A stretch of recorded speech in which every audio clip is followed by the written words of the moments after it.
আমাদের যে দাবি আমরা বিহারে এসআইআর চালু হওয়া থেকে বলেছিলাম যে এসআইআর বাতিল করতে হবে, সেই দাবি যে কতখানি সঠিক আজকে পশ্চিমবঙ্গে 84 জন নাগরিকের মৃত্যুর পর 14 জন বিএলও সহ পশ্চিমবঙ্গের 84 জন নাগরিকের মৃত্যুর পর আজকে পশ্চিমবঙ্গের দিকে দিকে যে বিক্ষোভ হচ্ছে, যে সমাবেশ হচ্ছে, যে গণ আন্দোলনের মানুষ ফেটে পড়ছে, আজকে তারই প্রমাণ যে আমরা এসআইআর বাতিল করার দাবিটা আমাদের সঠিক দাবি ছিল এবং আমরা সেই দাবিতেই অটল আছি।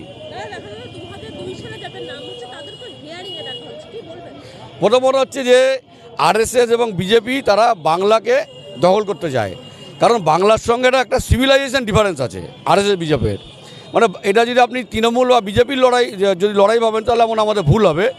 বাংলার সঙ্গে আরএসএস বিজেপির লড়াই হচ্ছে সভ্যতার লড়াই। তারা বাংলার সভ্যতাকে ধ্বংস করতে চায়।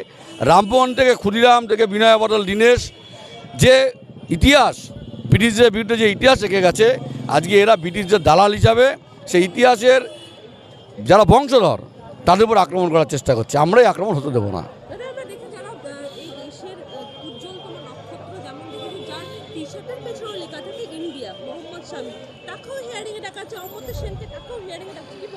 প্রথমত হচ্ছে শুধু স্বামী নয় বা নোবেল বিজয়ী আমাদের অমর্ত্য সেন নয়, এই ময়দানের কম্পটন দত্ত ফুটবলার, বিখ্যাত ফুটবলার যার খেলা আমরা ছোটোবেলা দেখেছি, এশিয়াড 82-তে যিনি ভারতের রিপ্রেজেন্ট করেছেন, সে কম্পটন দত্তকে মনে ডাকা হয়েছে। অমর্ত্য সেনকে ডাকার প্রসঙ্গে আমরা একটা ছোট্ট গল্প বলবো যে হিটলার জার্মানিতে ক্ষমতায় আসার পরে না ওই আইনস্টাইনের পিছনে এরকম ওর কিছু পেটোয়া বিজ্ঞানী লাগিয়ে দিয়েছিল যে এটা প্রমাণ করার জন্য যে আইনস্টাইনের থিওরি ভুল। আমি আরএসএস এবং বিজেপিকে আমি জিজ্ঞাসা করতে চাই যে 100 জন বিজ্ঞানীকে হিটলার লাগিয়েছিল আইনস্টাইনের পিছনে, তারা কি একজন বিজ্ঞানীর নাম বলতে পারবে? পারবে না। কিন্তু আইনস্টাইনের নাম আজ সবাই জানে। ঠিক আজ থেকে 50 বছর পরেও মানুষ অমর্ত্য সেনের নাম জানবে, মোদির নাম জানবে না, মোহন ভাগবতের নাম জানবে না, অমিত শাহর নাম জানবে না। তাই তাদেরও পরিণতি ঠিক তাই হবে। আজকে হেনস্থা করছে, তারা ভাবছে আমরা অনেক কিছু করছি, কিন্তু তারা তাদের জায়গায় ইতিহাসে আস্থা করেই হবে। যেমন হিটলারের হয়েছে, মুসলিনের হয়েছে, আরও অত্যাচারী শাসকদের হয়েছে, এদেরও তাই হবে।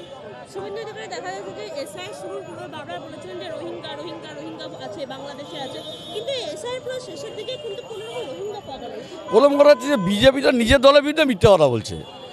নির্বাচন কমিশন আরএসএসের কথা চলছে, তারা রোহিঙ্গা দেখাতে পারছে না, কিন্তু শুভেন্দু বলছে রোহিঙ্গা আছে। আগে আমার মনে হয় এই রোহিঙ্গা প্রশ্নটা এখন আমাদের না বলে বা পশ্চিমবঙ্গের লোকের না বলে নির্বাচন কমিশনকে শুভেন্দু অধিকারী করা উচিত, কারণ দুটোই ওদের, শুভেন্দু অধিকারী বিজেপি বা আরএসএসের, নির্বাচন কমিশন আরএসএসের।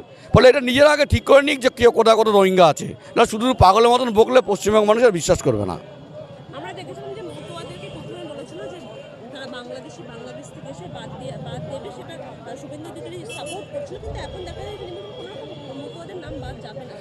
কারণ ওরা এটা বুঝতে পেরেছে, বিজেপি, শুভেন্দু অধিকারী হোক, সুকান্ত মজুমদার হোক, যে মতুয়াদের ভিতরে যেই পরিমাণে ক্ষোভ বিক্ষোভ জমা হয়েছে, যেমন 2019 সালে ওরা সিএ পাস করেছে, 5 বছর লেগে গেল এদের শুধু রুল বানাতে। রুল বানানোর পরে তারা এখনও মতুয়াদের নাগরিকত্ব নিয়ে একটা কথা বলছে, শুধু বলছে আবেদন করতে। আবেদন করলেই পাওয়া যাবে এমন কোনো গ্যারান্টি নেই। তারা কত লোককে দিয়েছে? আমরা তো বলেছিলাম বারবার যে মতুয়াদের নাগরিকত্ব দেওয়া হোক। মতুয়াদের নাগরিকত্ব দিলে ভারতবর্ষে কোনো লোক বিরোধিতা করবে না। তা দিচ্ছে না কারা?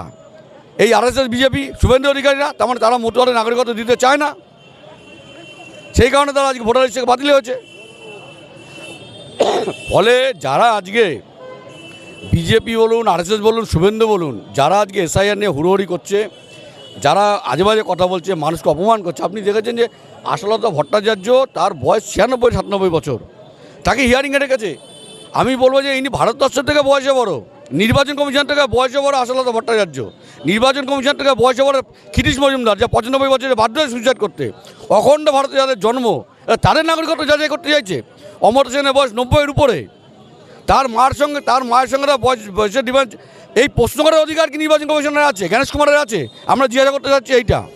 সেইখানে আমরা বলছি যে এই ধরনের গণহত্যা 2006 থেকে 2011 সাল অবধি পশ্চিমবঙ্গে যে সিঙ্গুর, নন্দীগ্রাম, লালগড়, নেতাই রেশন বিদ্রোহ হয়েছে, এত মানুষ মারা যায়নি যত মানুষ এই 2-3 মাসের এই এসআইআরে মারা গেছে।